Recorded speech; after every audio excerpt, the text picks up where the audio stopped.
자, 그래요. 오늘 말씀, 우리 지난주에는 제가 이제 서울에 가느라고 못했고, 오늘 지지난주에 이어서, 창세기 27장, 이제 이삭과 야곱이 축복하는 장면, 축복받는 장면, 여기를 하고 있었습니다. 자, 뭐 이제 시간 관계상 복습은 오늘은 하지 말고, 바로 진도를 나가겠습니다. 자, 이제 야곱과 에서 하나님의 축복의 날이 다가왔습니다.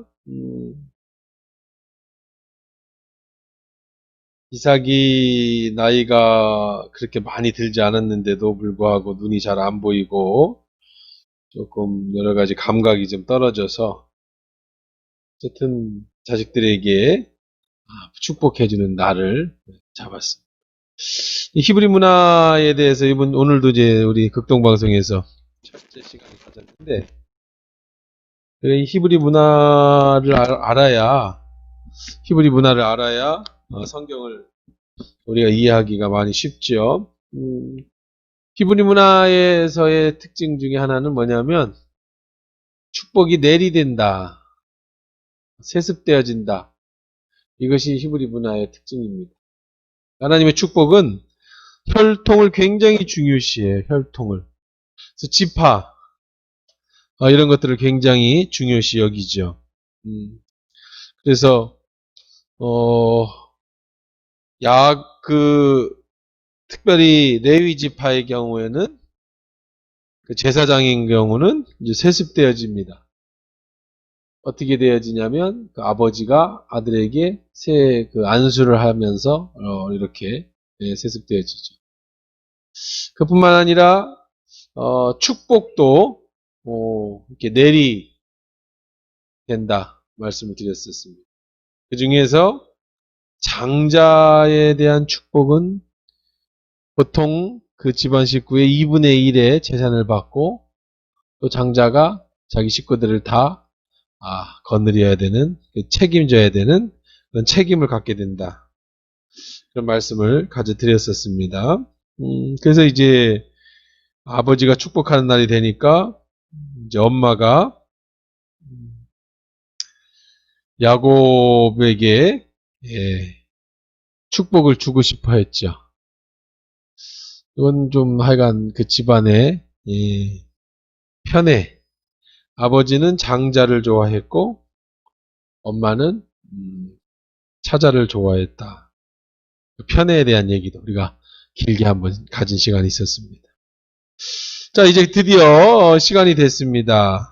이제 우리 14절부터 우리 같이 읽고 우리 한번 18절까지 읽고 우리 계속 진도 나갑니다. 창세기 27장 우리 14절부터 한번 같이 읽읍시다. 시작. 그가 가서 끌어다가 어머니에게로 가져왔더니 그의 어머니가 그의 아버지가 즐기는 별미를 만들었더라. 리브가가 집안 자기에게 있는 그의 맏아들 에서의 좋은 의복을 가져다가 그의 작은 아들 야곱에게 입히고 또 염소 새끼의 가죽을 그의 손과 목의 매끈한 곳에 입히고 자기가 만든 별미와 떡을 자기 아들 야곱의 손에 주니 야곱의 아버지에게 나아가서 내 아버지여 하고 부르니 이르되 내가 여기 있노라 내 아들아 내가 누구냐. 여기까지 한번 봅시다. 자, 이제 범죄를 모의합니다. 어떻게 모의를 해요? 나가서 짐승을 에서는 잡으러 갔는데 엄마는 집에서 기르던 염소를 잡아옵니다. 가져오라고 합니다. 지난번에도 얘기했지만 야생고기는 맛이 없어요. 집에서 기르는 고기가 맛있지. 여러분들이 그냥 멧돼지, 고라니 없어서 옛날에 먹고 살기 힘들어서 잡아먹은 거지. 질겨요. 맛없습니다. 지난번에도 어디 갔더니 멧돼지 고기를 하는 집이 있더라고요. 대접한다고 누가 멧돼지 고기를 사줬는데 어떻게 나오냐면 다 잘게 쳐갖고 뭐 한다고 그래요? 쪼갠다고 그래요? 뭐 한다 하여간 그렇게 해가지고 이제 만두 만들듯이 만두 속 만들듯이 그렇게 해서 이렇게 구워갖고 어, 그렇게 나와 갖고 왔어. 왜 그러냐? 멧돼지 고기를 그냥 구워가지고는 질겨서 맛이 없고 노린내가 나서 맛이 없어. 고기는 뭐가 제일 맛있어요? 그냥 기르는 돼지고기. 이게 제일 맛있어요. 야생고기는 맛이 없어. 엄마 그걸 알았습니다. 다 알죠, 누구나. 그래서 얼른 집에서 기르던 고기를 가져다가, 자, 아빠의 입맛은 누가 제일 잘 알아요? 엄마가 제일 잘 알아. 엄마가 그것을 싹 만들어요. 나중에 이제 애서는 자기가 만들죠. 근데 이제 리브가는 자기 작은 아들을 위해서 만들어줍니다. 자, 그 다음에 아빠가 눈이 좀 안 보이고 그렇지만 그래도 어, 아들 목소리 같은 거는 구별할 수 있잖아요.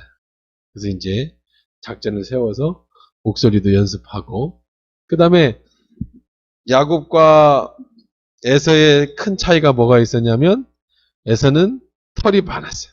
상남자. 근데 야곱은 매끈했단 말이에요. 그러니까 가서 털도 염소 새끼 그 가죽을 싹 칼로 비어서 털도 붙이고 염소 털도 붙이고 또 아버지 좋아하는 떡도 만들어 가지고 이제 완전 범죄를 누가 다 만들어줘야 지금 엄마가 다 만들어주고 있는 거예요. 자, 이거 지금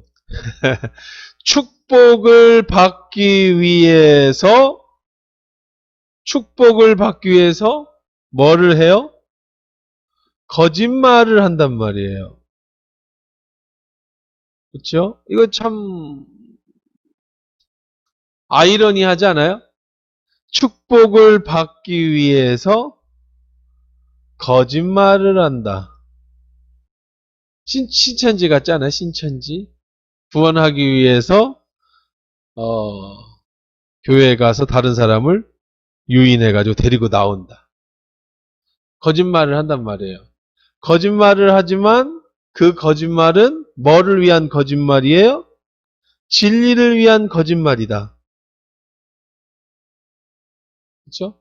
그 사람들을 신천지 교육할 때 그렇게 얘기하는 거야. 네가 거짓말해. 이제 이거를 거짓말이라고 하면 너무 저기 하니까 묘략이라고 하는 단어를 사용합니다. 묘략, 지략, 묘략. 신묘한 생각이란 뜻이에요. 그걸로 그냥 쉬운 말로 거짓말이야. 거짓말로 가서 진리를 선포해라. 자, 거짓말로 뭐를 뺏어요? 축복을 뺏어요.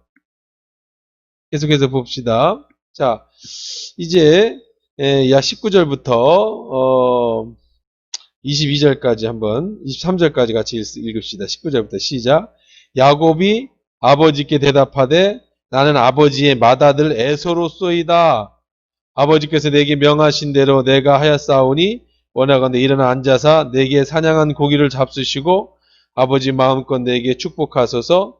이삭이 그 아들이 이르되 내 아들아 내가 어떻게 이렇게 속히 잡았느냐. 그가 이르되 아버지 하나님 여호와께서 나를 순조롭게 만나게 하셨음이니이다. 이삭이 야곱에게 이르되 내 아들아 가까이 오라. 내가 과연 내 아들인지 에서인지 아닌지 내가 만져보려 하노라.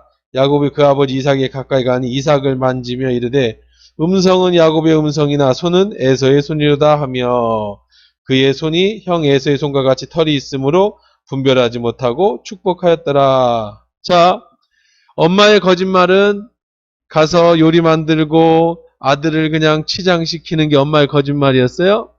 자, 그러면 이 야곱의 거짓말을 한번 살펴볼까요? 어떻게 거짓말하는가? 첫 번째 19절에 보니까 뭐라고 거짓말했어요? 19절에 네, 내가 누굽니다. 에서입니다. 거짓말했네, 그쵸?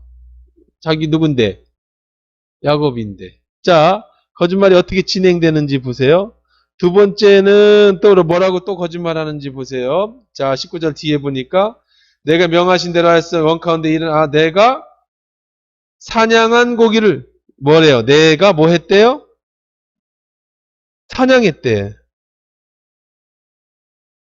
자, 처음에 에서입니다는 그냥 단순 거짓말이에요. 그렇죠?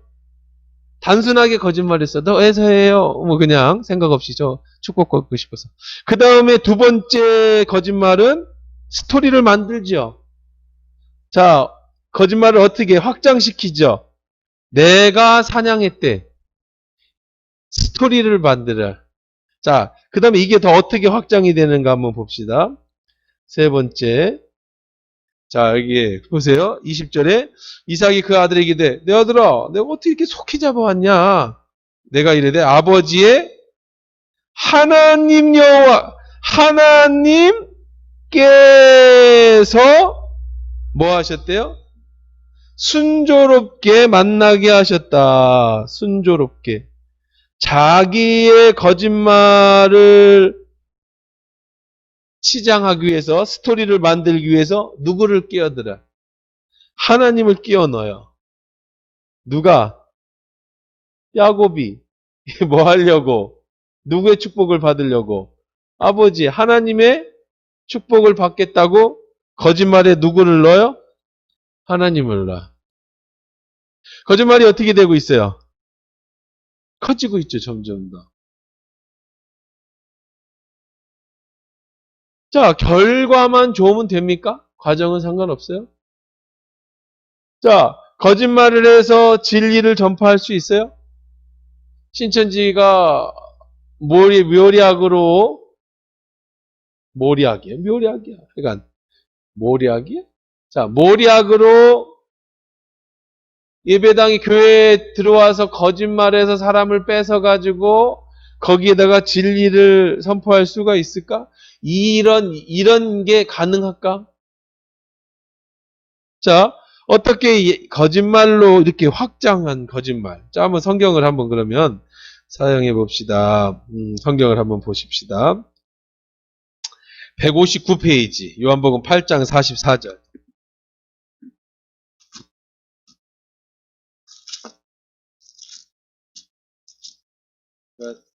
빨리 찾으라고 페이지 수정. 8장 44절. 159페이지. 한번 읽어봅시다. 159페이지. 8장 44절. 자, 시작. 너희는 너희 아비 마귀에게 났으니 너희 아비의 욕심대로 너희도 행하고자 하느니라.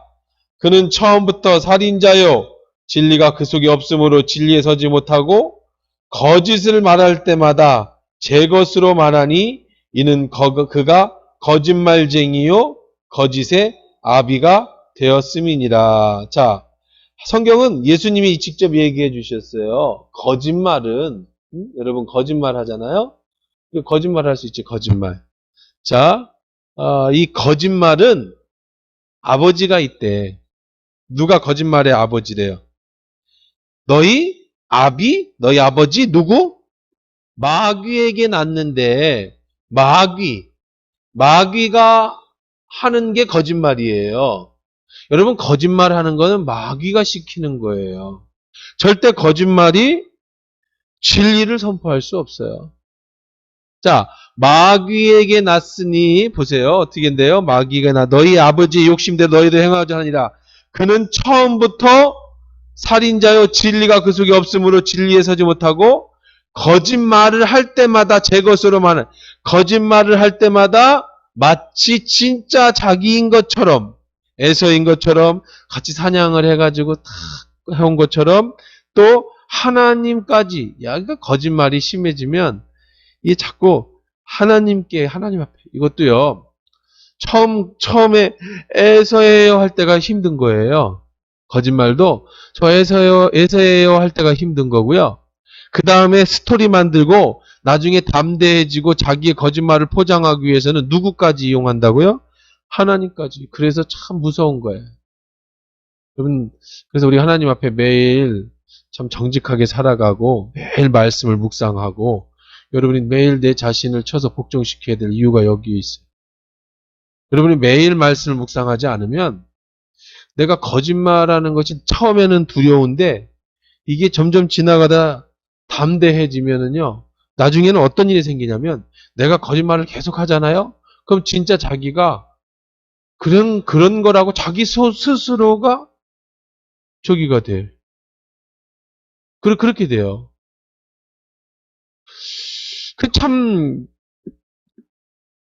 인생에 있어서 그런 거를 자꾸 경험하게 되면 하나님을 두려워하지 않게 되고 자기 유익을 위해서 하나님을 뭐 하게 되는 거예요? 이용하게 돼서 하나님의 이름을 망령되이 일컫게 되는 여러분들 그런 경험 없어요? 그런 경험? 저는 언뜻 생각나는 게 저는 어릴 때부터 아기 때부터 잘생겼다는 소리를 들었어요. 아기 때부터.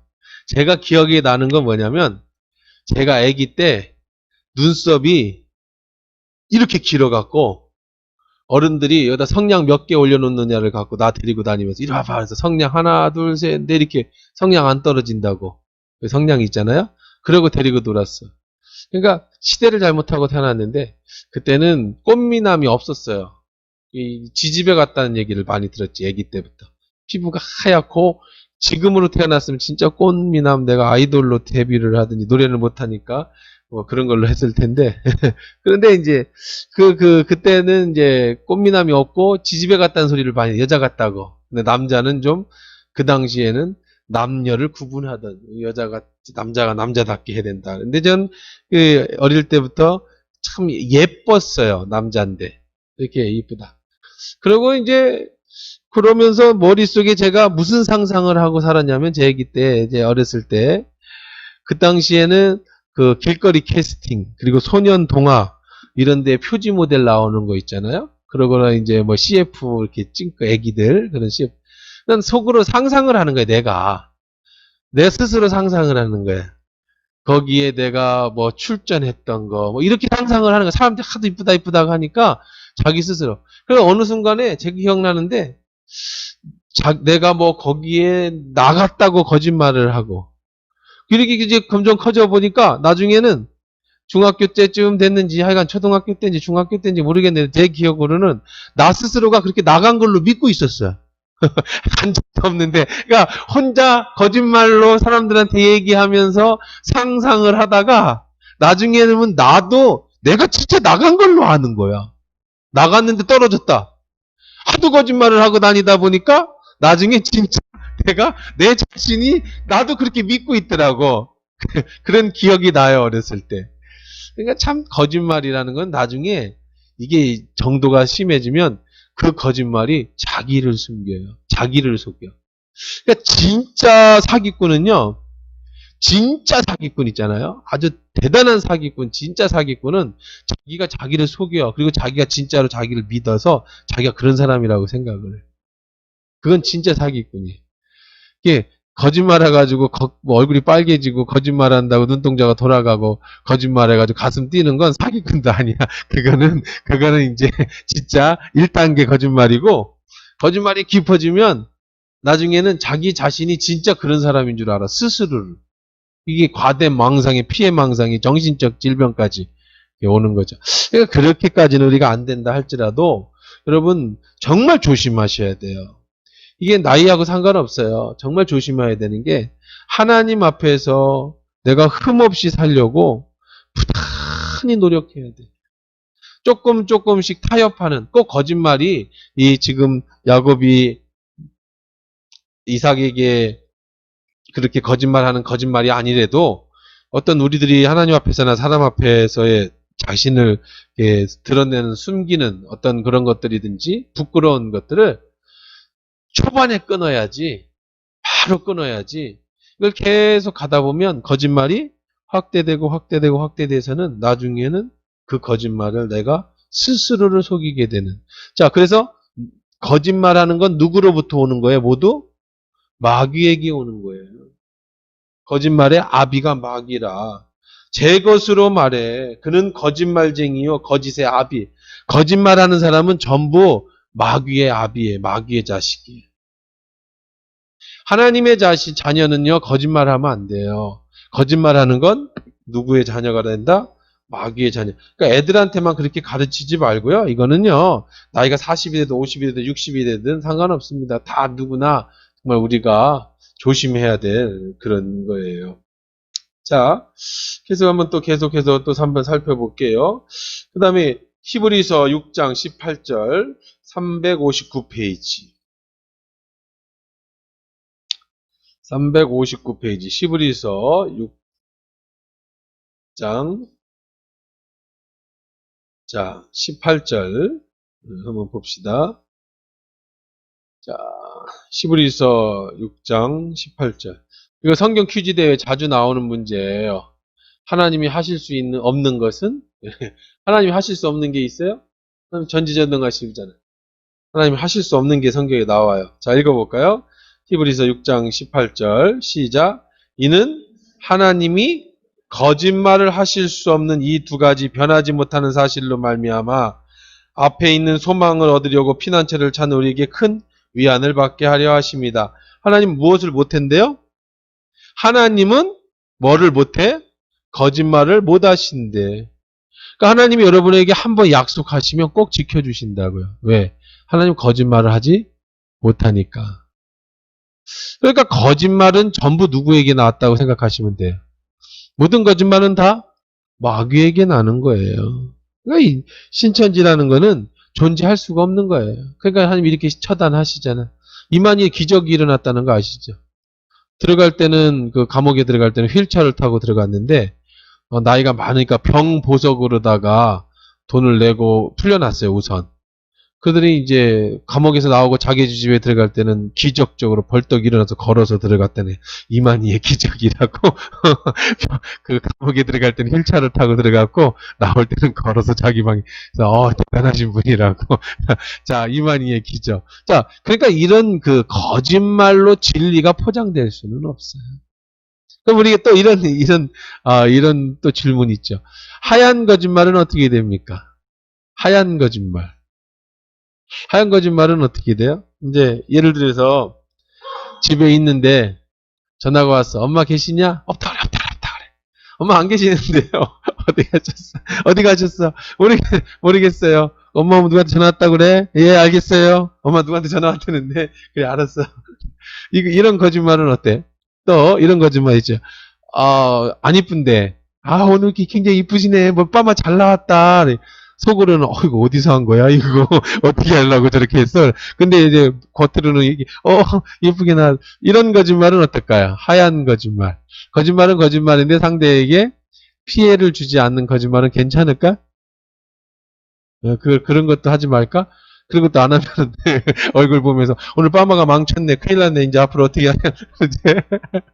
엄마가 계신데 계시지 말라고 얘기하려는데 어떻게 할까요? 바꿔줄까요? 막 이렇게 하면 집에서 쫓겨나겠지. 엄마가 없다고 했는데 사실대로 그렇게 하면 세상은 못 살아요. 그쵸? 그렇게 세상을 살아가면은 옛날에 그런 일본 영화가 하나 있었어요. 마음을 다 들키는 그런 영화가 하나 있어요. 속으로 생각하는 게 다 들키는 거야. 그래서 약속을 했어. 그 사람의 마음을 듣고도 표 안 내기로. 그런 일본 영화가 재밌게 봤던 기억이 난. 만약에 진짜로 여러분들이 아예 모든 진리로만 얘기한다. 이건 이제 구별하셔야 되는 거예요. 거짓말 하지 말랬다고. 너 통장 비밀번호가 뭐야? 3658. 왜? 거짓말하면 안 되니까 난 다 얘기하는 거. 그렇게 그럼 그게 거짓말 하지 않는 거예요? 자, 거짓말이라는 것은 악의를 가지고 남을 속이려고 하는 목적의 거짓말을 얘기하는 거예요. 너무 또 여러분들이 거짓말 하지 말라고 하니까 또 너무 율법주의적으로 그렇게는 못 살잖아요, 세상은요. 그게 아니라 여기서의 거짓말은 뭐예요? 마귀에게서 난 거짓말은 다른 사람을 해하거나 내 유익을 얻기 위해서 하는 거짓말들. 그것은 그러면 뭘로 구별할까요? 그 거짓말이나 이런 것들을 굉장히 구별해야 되잖아요. 뭘로 구별할까요? 이게 하얀 거짓말인지 남을 속이려고 하는 거짓말. 거짓말은 다 나빠. 그러면 또 안 되잖아요. 그럼 거짓말이라는 한계를 정해줘야지. 어떤 거짓말은 나쁘고 어떤 거짓말은 안 나쁘고. 그러면 이게 기준이 있어야 되나? 기준. 뭘까요? 그 기준이 양심이라는 거예요. 양심. 양심이 기준이에요. 하나님은 우리에게 율법을 하나 주셨어요. 율법을 무엇으로 주셨느냐면 양심이라는 것을 통해서 여러분 마음에 율법을 주신 거예요.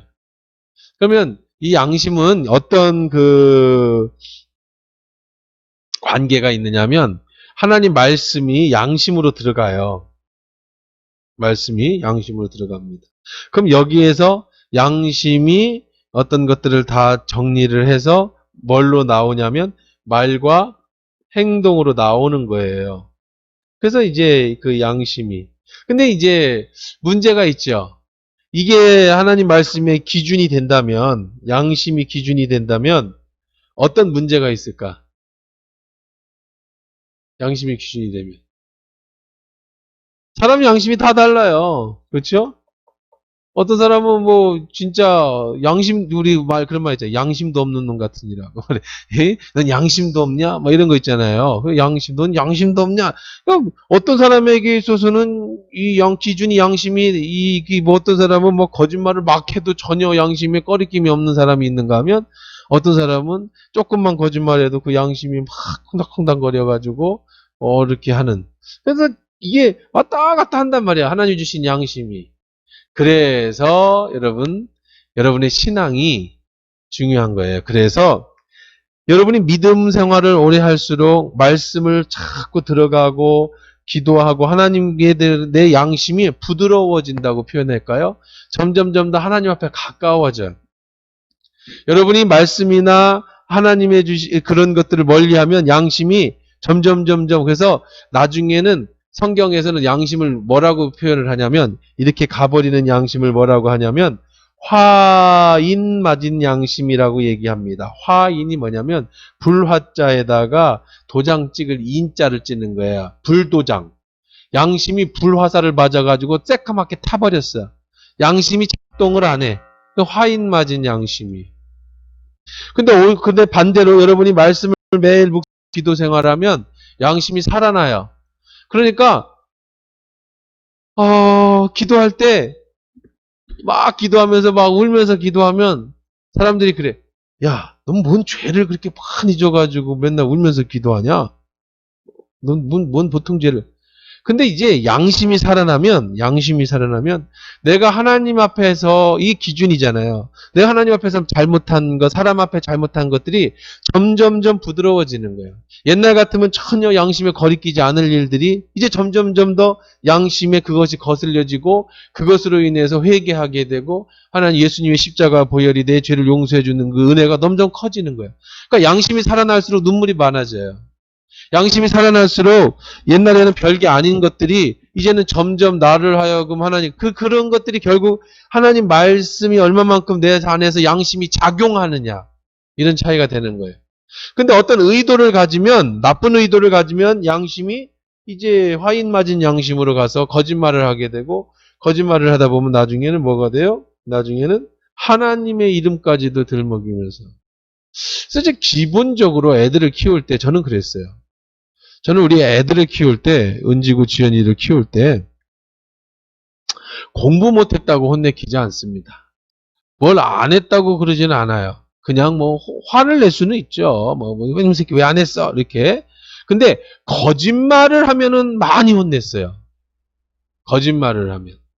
그래서 우리 애들은 이제, 거짓말은 굉장히 무서운 걸로 알아요. 아기 때부터. 공부니 뭐니 이런 건 전혀 괜찮아요. 괜찮습니다. 좀 부족하면 어떻게 다 크면서 원판 복변의 법칙이라고 나도 공부 못했는데 애들이 어떻게 공부 잘하겠어요. 그냥 그렇게 생각하고 나보다 잘하면 나는 늘 감사해. 난 우리 애들을 키우면서 너무 감사하고 고마운 게 나보다 공부를 잘하더라고. 내 중고등학교 때부터 훨씬 잘하더라고. 훨씬 자기 주도적으로 하고 나는 그렇게 못했어요. 나는 그렇게 못 살았는데 나보다 잘 살면 잘 사는 거야. 그러니까 기준을요. 그냥 나한테 두근데 근데 엄마들이 그냥 자꾸 기준을 높이 둬가지고 그냥 내 성적표 띄워놓고 혼내키란 말이야. 애들 혼내킬 때 내 성적표 딱 놓고 이게 아빠 성적표야 이게 엄마 성적표야 이게 네 성적표 나는 열심히 했는데 너 왜 이렇게 했니? 라고 하면 애도 극극덕이에요. 그래. 아빠는 더 어려운 환경에서 이렇게 공부했어. 넌 좋은 환경인데 왜 못해? 그럼 고생이 끄떡인다고요. 야, 아빠가 네 나이에는 시험 돌리면서, 네 나이에 내가 독학으로 공부하면서 했는데, 너는 뭐 다 했는데 공부 못해! 아빠, 링컨은 아빠 나이에 대통령 했어요. 할 말이 없잖아. 아니, 나도, 내가 못한 걸 왜 애한테 시켜? 그러니까, 그거는 안 해. 그러나, 뭐는 정확하게 가르쳐야 되느냐? 거짓말하지 않는 것은 가르쳐야 돼. 거짓말하는 건 절대 안 된다. 왜냐면, 그것이 나중에는요, 거짓말이 커지면, 그 마귀에게 하나님께까지 거짓말을 하는 사람으로 바뀌게 된다는. 자, 그런 일들이 이제 성경에서 또 있습니다. 근데 그게 이제, 우리가 잘 아는 사무엘상 13장 8절 427페이지 한번 봅시다. 427페이지. 구약 성경이에요.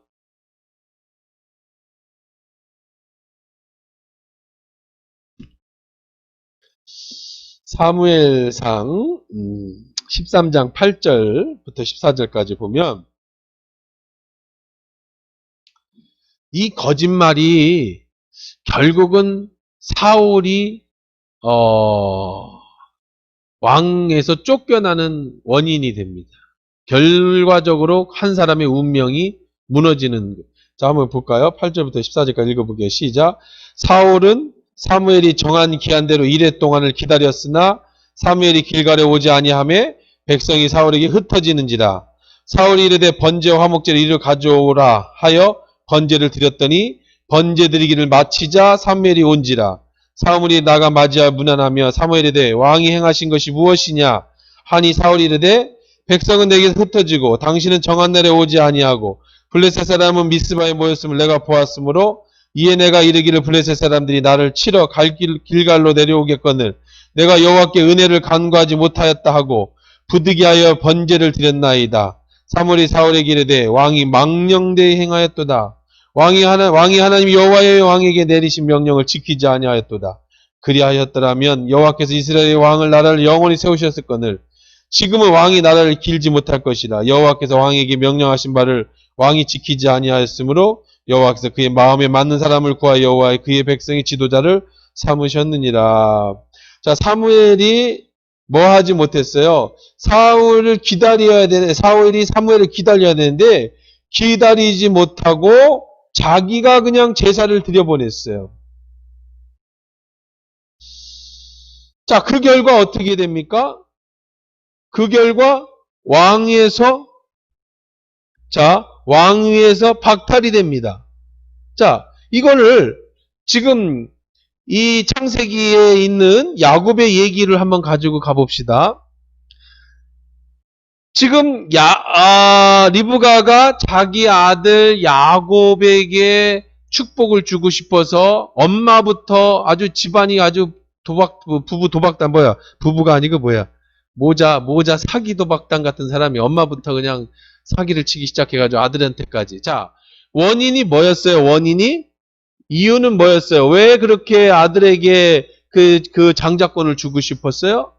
자, 엄마가 뱃속에서부터 자기 둘째에 대한 관심을 많이 가졌고, 둘째에게 하나님이 약속해 주셨고, 그래서 둘째에게 축복해 주고 싶었어요. 그게 원인이었어요.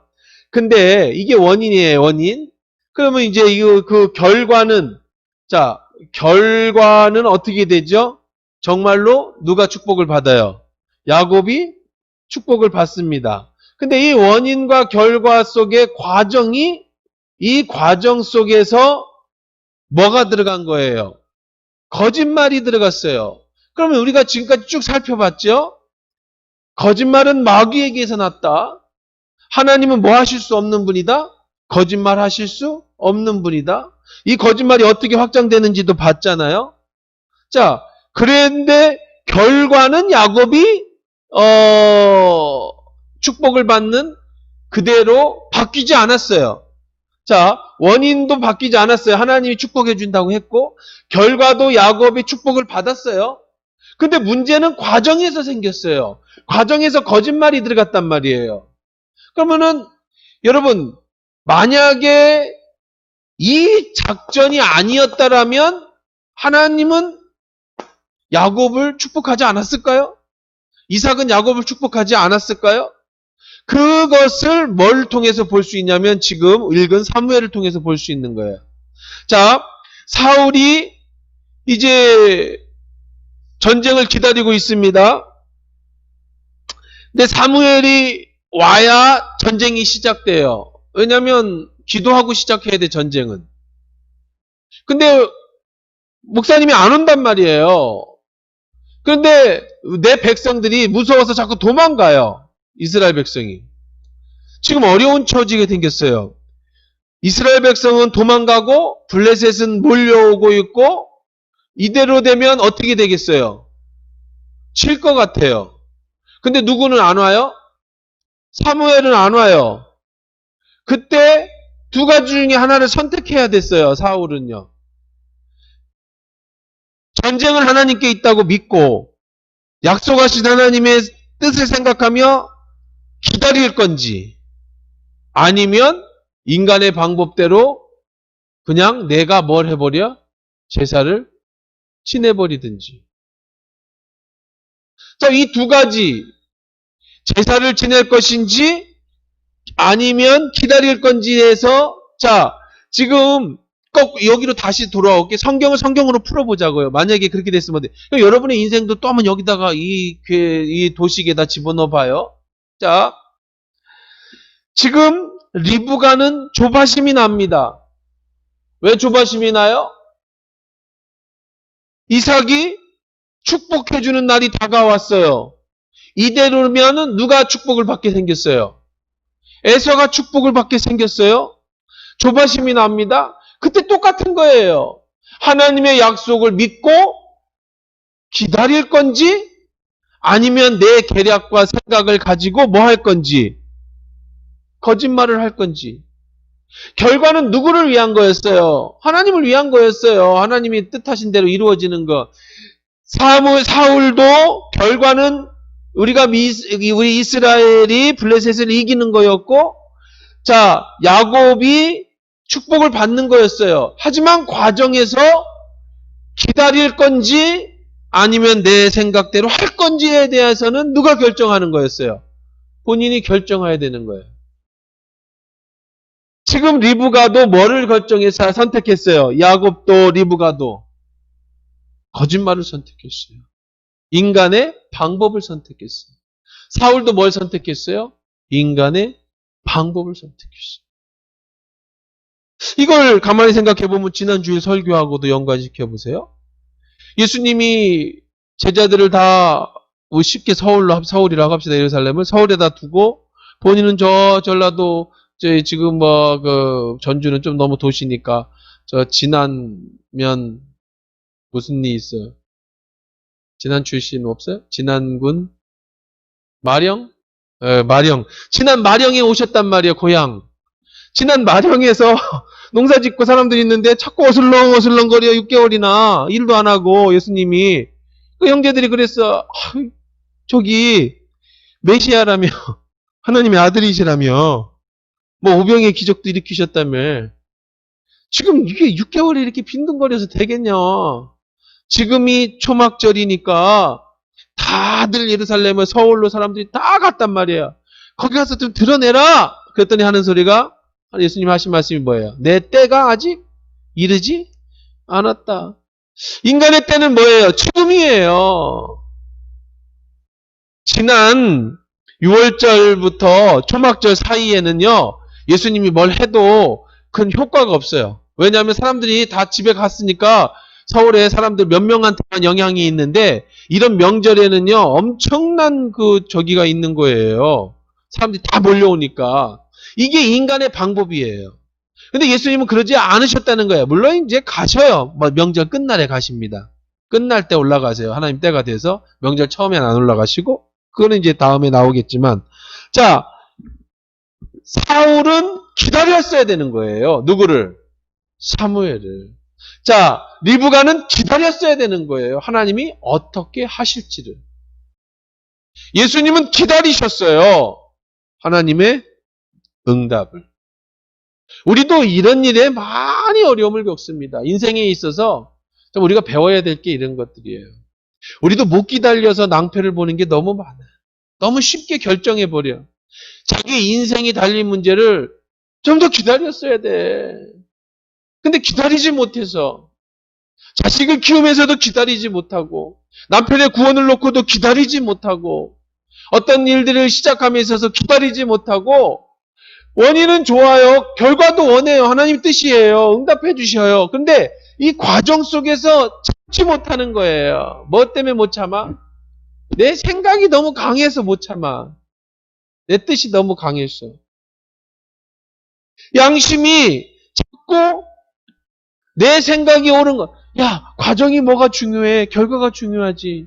또 이 과정 속에서 필요한 건 믿음이에요. 하나님이 야곱에게 축복해 주신다는 약속을 했으면 끝까지 믿어야 되는데, 사무엘이 온다고 했으면 끝까지 믿었어야 되는데, 믿지 못하는 믿음 없음이 자꾸 양심이 하나님 말씀이 들어오지 않고 기도가 들어오지 않으니까 자꾸 내 양심이 어디로 가는 거예요? 세상 생각으로 가는 거예요. 내 경험으로 가는 거예요. 그러다 보니까 결정을 짓는데 뭐를 하게 돼요? 실수를 하게 되죠. 지금 절대적으로 야곱이 아버지를 속여서 축복을 받은 건 실수였어요. 성경에서 나와 있는 게 다 좋은 게 아니에요. 이거는 잘못된 거예요. 하나님은 거짓말하지 않으시고 거짓말은 마귀에게서 난 것이고 거짓말은 이렇게 자꾸 포장되고 확장돼서 나중에는 하나님을 거짓말쟁이로 만들어버리는 이런 비참한 죄, 이걸 갖다가 뭐가 되는 거예요?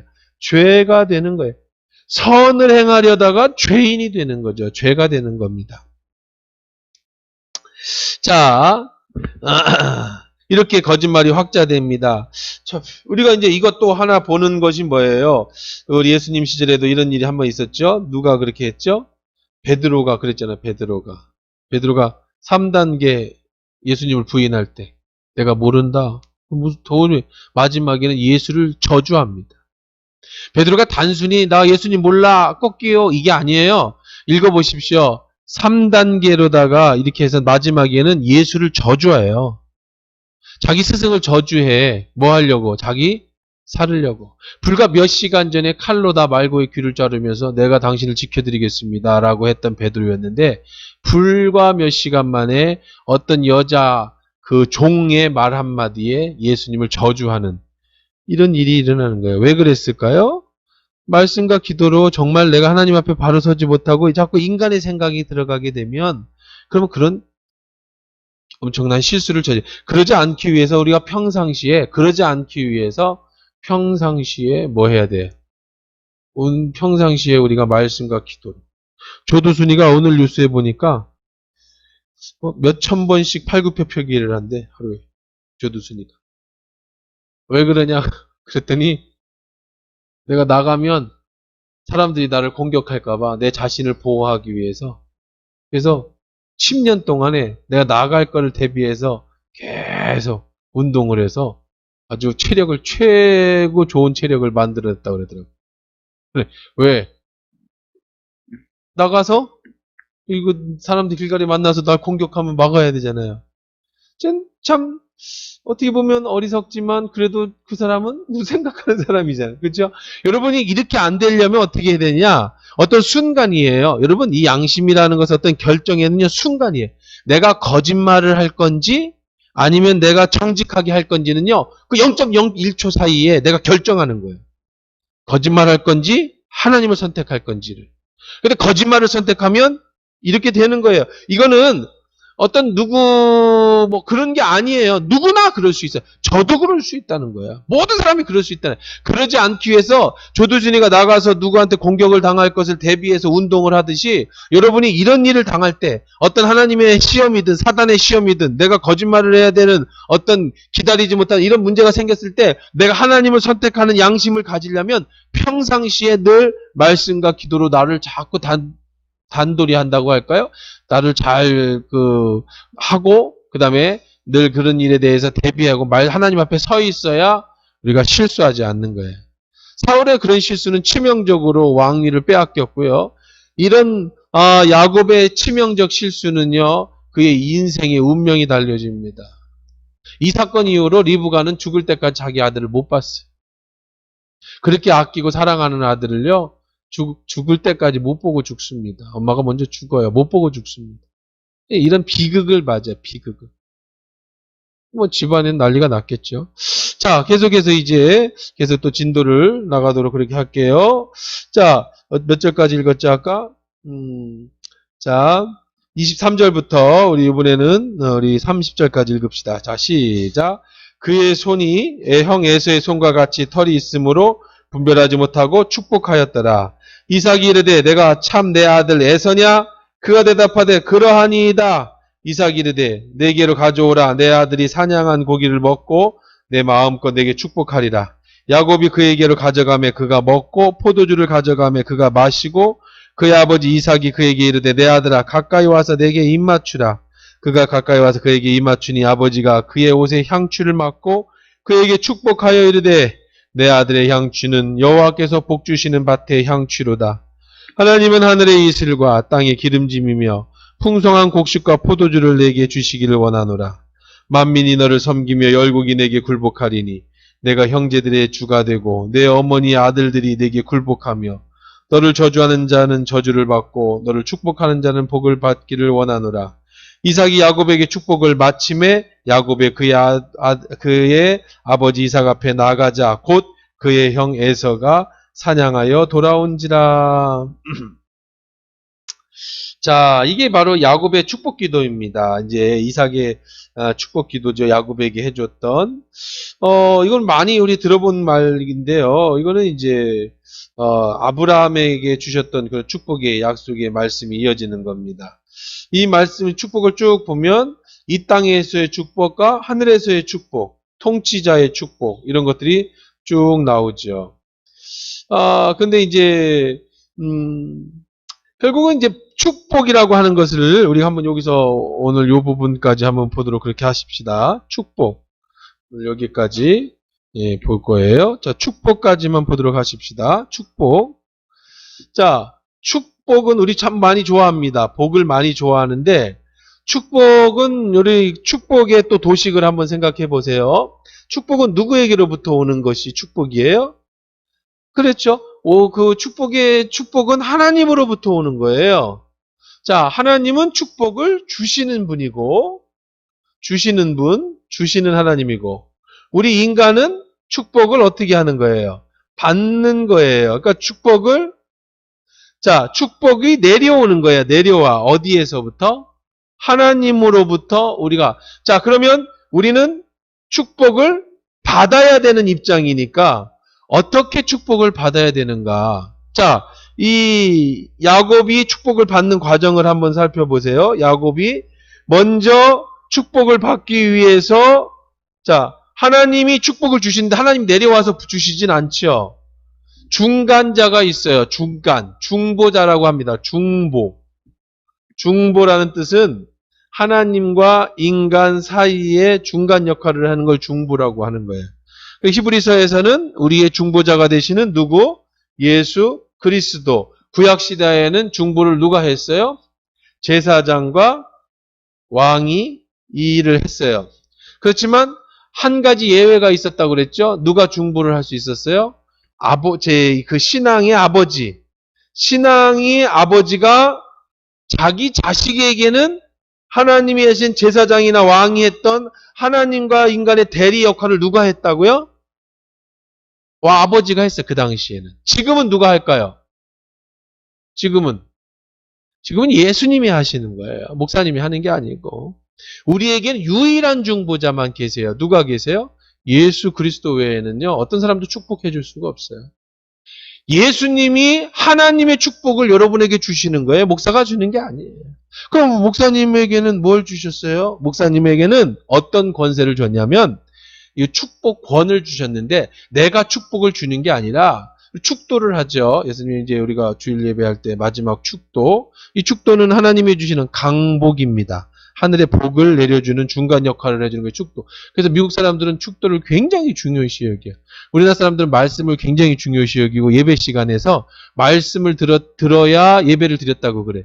앞에 늦게 와도 성가대 못 들어도 주일 설교 시작 전에 오면은 예배 드렸다고 그래. 그죠? 우리는? 근데 미국 사람들은 축도를 받으면 예배 드렸다고 그래요. 그러니까 축도를 그렇게 중요시 여깁니다. 천주교 사람들은요. 성찬을 띠면 예배를 드렸다고 그래요. 거기는 매일 떡을 줘요. 매 저기 때마다. 그 일반. 그런 것이 좀 다른데, 하나님은 목사에게 축복을, 예수님에게 축복을 빌 수 있는 권한을 주세요. 그러니까 저는 여러분에게 축복을 주는 게 아니에요. 내가 예수님이 나를 믿고 예수님께 기도하면 예수님이 내 기도, 목사의 기도를 듣고 여러분을 축복해 주시는데. 그러니까 유일한 중보자. 근데 구약 시대에는 제사장이나 왕이나 아버지가 직접 그 일을 감당했다고. 예수님 오시기 전이니까. 성령이 임하시기 전이니까. 근데 지금은 이제 예수님이 중보자가 되시고 목사는 그런 일들을 감당할 수 있는 축복의 권한을 주셨어요.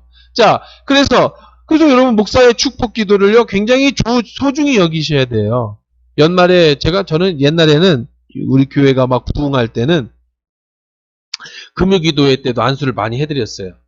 옛날에는. 요즘은 안 해. 몇 년 전부터. 왜 안 하냐면 너무 많이 하니까 별로 이렇게 안수기도의 남발.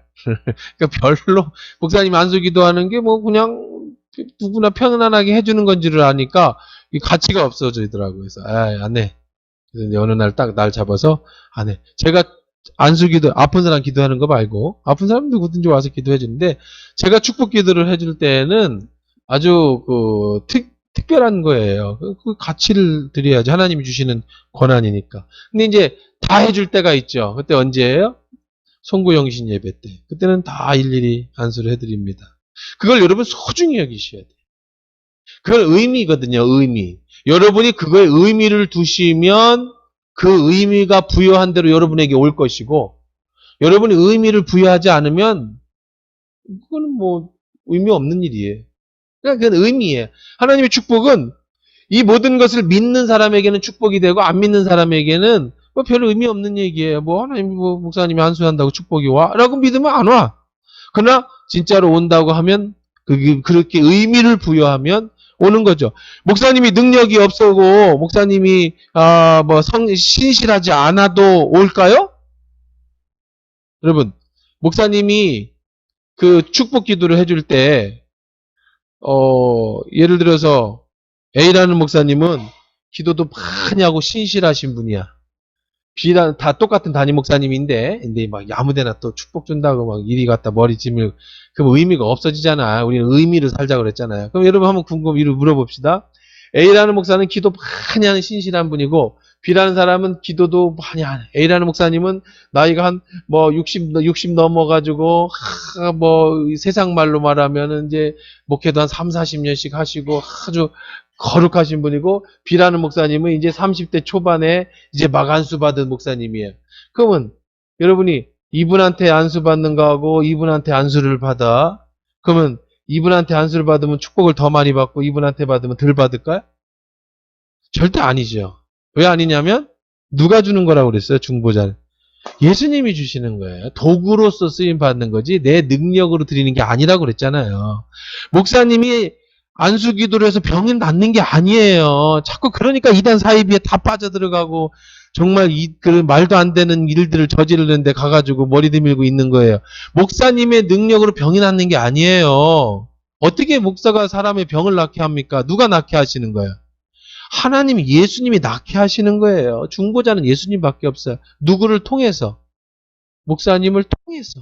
그런데 그 목사님이 만약에 좀 시원찮다 그래도 능력이 나타날까요? 받는 사람이 그렇게 의미를 부여하면 나타납니다. 그 예가 뭐냐면 한나가 막 기도를 하는데 간절히 기도하니까 막 술 취한 것 같았잖아요. 엘리가 그 당시에 엘리라는 목사가 나이가 많이 들고 너무 세상적이어가지고 영적 분별력을 잃어버렸어요.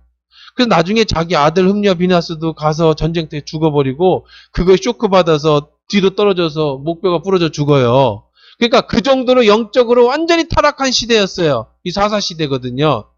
그런데 그 당시에 한나가 막 기도하니까 그걸 못 알아보고 야, 왜 이게 술 먹고 와가지고 여자가 대낮부터 그렇게 혼내켰단 말이에요. 그랬더니 한나가 그거를 차근차근 또 설명을 해. 아유, 목사님, 그게 아니고요. 제가 원통해가지고, 기도하다가 창자가 끊어질 정도. 그랬어? 야, 하나님 아들 주시니까 가. 시끄럽게 하지 말고. 그냥 내보내. 근데 어떻게 됐어요? 한나가 믿고 갔더니 바로 뭐 생겼어요? 아들 생겼잖아요. 엘리의 능력으로 아들이 난 게 아니에요. 한나가 그렇게 믿었을 때 하나님의 축복이 임한 거예요.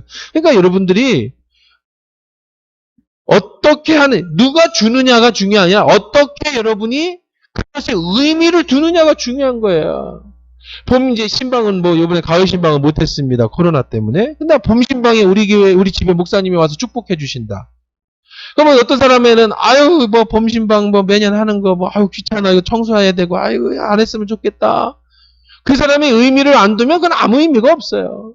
근데 어떤 사람은 이제 올 한 해도 하나님이 우리 가정에 복을 주시고 목사님이 오셔서 악한 것들이 들어오지 못하도록 막아주시고 하나님 축복이 우리 가정에 오게 해주셔야지 라는 기쁜 마음으로 집안도 청소하고 예배도 준비하고 드리는 사람에게는 진짜로 그 복이 그대로 가는 거예요. 지금 야곱은 축복을 받는 입장이고 하나님은 축복을 주시는 입장이죠. 그 중보자가 자기 아버지였어요. 어떻게 준비합니까? 가서 양도 짐승도 잡고 요리도 만들고 몸가짐도 단정히 하고 그러고 정말 축복받을 자세로 자기 아버지였음에도 불구하고 가서 하죠. 그렇게 의미를 부는 거예요. 의미를. 자, 그랬더니 아버지가 이제 중보자죠. 아버지가 어떻게 했어요? 맛있게 먹고 기분이 좋은 관계 속에서 아들이 이리 오너라 하고 끌어안아주고 어떻게 합니까? 그에게 축복을 해줘요. 그랬더니 그 축복이 어떤 축복이었어요? 하늘과 땅에 이런 축복을 그대로. 그랬더니 아멘 하고 축복 기도를 받고 나가는 순간 누가 들어와? 사울이 예배를 드리고 끝나는 순간 누가 와? 야곱이 와요. 예수님이 아직 하나님의 때가 이르지 않았다라고 선포한 순간 하나님의 때가 바로 오시는 거예요. 조금만 기다리면 되는데 그걸 못 기다려가지고 하나님의 때를 못 기다리니까 이런 사단이 나는 거죠. 그래서 여러분이 우리는 축복을 받는 사람이에요. 저나 여러분은 전부 저는 여러분에게 복을 하나님 앞에 구하는 목사이기도 하면서 동시에 나는 중보자이신 예수님께 복을 받아야 살 수 있는 나도 또 한 명의 하나님의 앞에 인간일 뿐이에요. 그러니까 우리는 누구로부터 복을 받아야 될 사람이야? 하나님께 복을 받아야 될 사람이야. 그렇다면 이 알아야 될 것은 축복은 하나님께로부터 온다는 사실을 머릿속에 인정하고 두 번째 야곱이 그렇게 축복을 뺏으려고 했던 욕심을 부렸던 것처럼 어떻게 해야 돼요? 여러분도 축복에 욕심을 부려야 돼. 별게 아니라고 생각하고 욕심을 안 부리면 축복은 안 오고요. 내가 이 축복을 받겠다고 욕심을 부리면 그 축복이 여러분에게 오는 거예요. 그럼 여러분이 어떤 의미를 부여하느냐. 우리 지난 추수감사절을 지냈습니다마는 매년 있는 추수감사절이지만 항상 여러분의 추수감사절이든 맥주감사절이든 뭐 성탄절이든 어떤 절기가 올 때 이번 추수감사를 진짜로 감사함으로 준비해서 예물도 준비하고 마음도 준비해서 드려지는 추수감사절과 그냥 절기니까 드려지는 거하고는 이 차이가 많이 나는 거예요. 그것처럼 여러분이 신앙은 결국은 의미다. 신앙은 의미예요. 여러분이 그것에 어떤 의미를 부여하느냐에 따라서 여러분의 신앙이 달라지는 거예요. 수요 예배에 의미를 부여하면 여기 나올 거고 의미를 안 부여하면 안 나올 거고 축복을 의미를 부여하면은 목숨 걸고 축복을 뺏으려고 할 것이고 야곱처럼 의미를 안 부여하면은 에서처럼 팥죽 한 그릇 팔아먹을 것이고 여러분이 추수감사절에 의미를 부여하면 그 감사에 여러분이 마음을 쏟을 것이지만 의미를 부여하지 않으면 그냥 매년 있는 추수감사절의 한 날 뿐인 거고 신앙은 의미예요. 그러나 그 의미를 어디에다 둬야 되느냐? 축복을 주시는 이가 하나님이시라는 사실의 의미를 꼭 둬야 돼. 그래야 그 의미대로 이루어진다는 거죠. 여기까지 하고 말씀 정리하십시다. 오늘 우리가 여러 가지를 한번 봤습니다.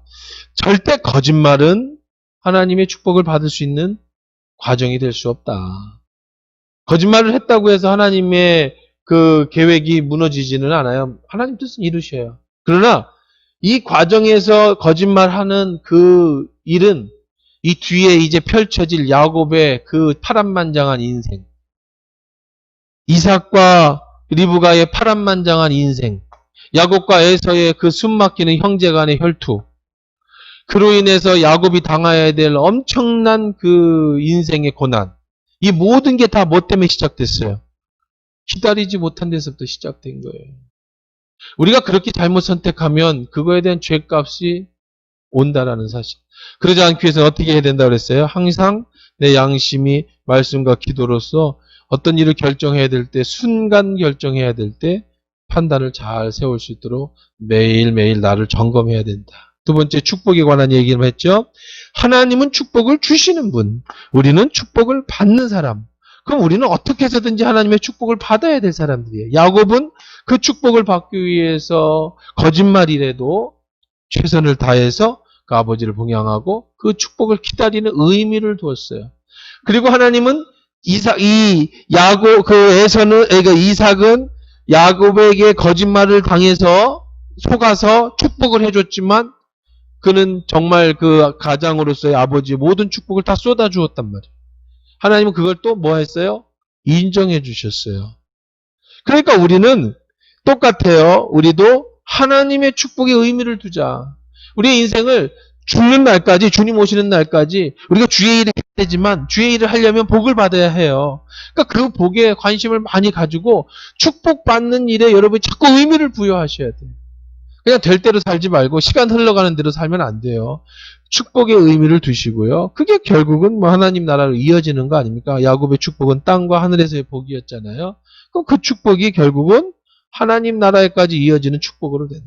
이거 잘 기억하시면서 오늘 말씀 생각하고 기도하실 때에 우리 두 가지 기도 제목 하면 좋겠어요. 하나님, 때를 기다릴 줄 아는 지혜를 주시어서 인간적인 생각으로 판단의 실수와 인간의 죄에 빠지지 않게 해주십시오 라는 기도를 한번 드렸으면 좋겠고, 또 하나는 하나님 정말 축복을 사모하면서 하나님의 축복을 온전히 받아서 이 땅에서 주의 일을 잘 감당하는 그 야곱의 축복이 내게도 임하게 하여 주옵소서라고 우리 합심해서 함께 기도하십시다.